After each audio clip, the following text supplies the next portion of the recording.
আসসালামু আলাইকুম guys, welcome back to my channel. চলুন আজকে আমি একটা সবজির রেসিপি দেখে আসি। যে পরিমাণে গরম পড়ছে, পেট ঠান্ডা করার জন্য আমি লাউর রেসিপি হাজির হলাম। আমি প্রথমে লাউর মুখের অংশটুকু দেখতে পাচ্ছেন এইভাবে কেটে নিয়েছি কিউব করে, আর ওর সাথে মানে একটা পেঁয়াজ দিয়েছি, আর ছোট একটা রসুন দিয়েছি, আর 4 টুকরা ঝাল দিয়েছি, আর দিয়েছি মেজারমেন্ট কাপের হাফ কাপ মসুরির ডাল। আর এখানে আমি ভালো করে ধুয়ে নিয়েছি, ধুয়ে একটা তেজপাতা দিয়েছি, দিয়ে এটা লবণ দিয়ে আলাদা করে বাসি দিয়ে নেব। 3টা বাসি দিয়ে নিয়েছি, এর বেশি দিব না।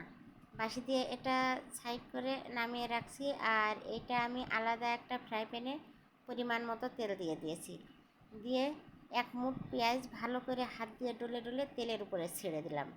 তেলের উপরে ছেড়ে দেওয়ার পরে এটা যখন ভাজতে ভাজতে একটু ব্রাউন কালার এসে গেল, তখন এখানে জিরা দেখতে পাচ্ছেন, জিরা, ধনিয়ার গুঁড়া, আর ছিল হলুদ, আর একটু শুকনা মরিচ দিয়েছি কালারের জন্য, গুঁড়া মরিচ। এগুলো পেস্ট করে রাখছি। আর এই যে পেঁয়াজটা প্রায় ব্রাউন কালার হয়ে আসছে, ওই পর্যায়ে এসে আমি পেস্টটা ওর ভিতরে দিয়ে দিচ্ছি, আর বাটিটা ধুয়েও পানিটা মশলার ভিতরে দিয়ে দিব। এবার যতক্ষণ পর্যন্ত মানে তেল না ওঠে আর পানিটা শুকায় না যায়, ততক্ষণ মশলাটা একটু নাড়াচাড়া করে কষিয়ে নেব সুন্দর করে। আর কিন্তু এখানে পানি দিব না, আর মশলাপাতি কিছুই দেওয়া লাগবে না, একদম শর্টকাট একটা রেসিপি।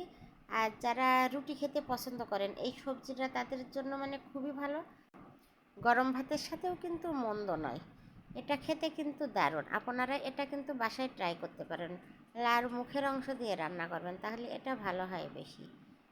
আর এটা আমি একটু ফুটিয়ে নিব, ফুটিয়ে একটু টেস্ট করে নিব লবণ ঠিক আছে কি না। লাউতে আবার বেশি ঝাল হলে ভালো লাগে না। এখানে আমি 3টা মরিচ দিয়েছি, আর পানি টানি কিন্তু কিছুই লাগবে না, জাস্ট মশলাগুলো ভুনে মশলার ভিতরে এটা দিয়ে একটু ফুটিয়ে নিলাম। ফুটানোর পরে নামিয়ে নিচ্ছি, একটু ধনিয়ার পাতা দিয়েছি, দিয়ে এটা নামিয়ে নিব।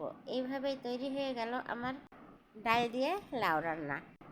ইউটিউব চ্যানেল থেকে যারা দেখবেন, প্লিজ সাবস্ক্রাইব করে পাশে থাকবেন। ফেসবুক পেজটি লাইক, ফলো, শেয়ার। আল্লাহ হাফেজ।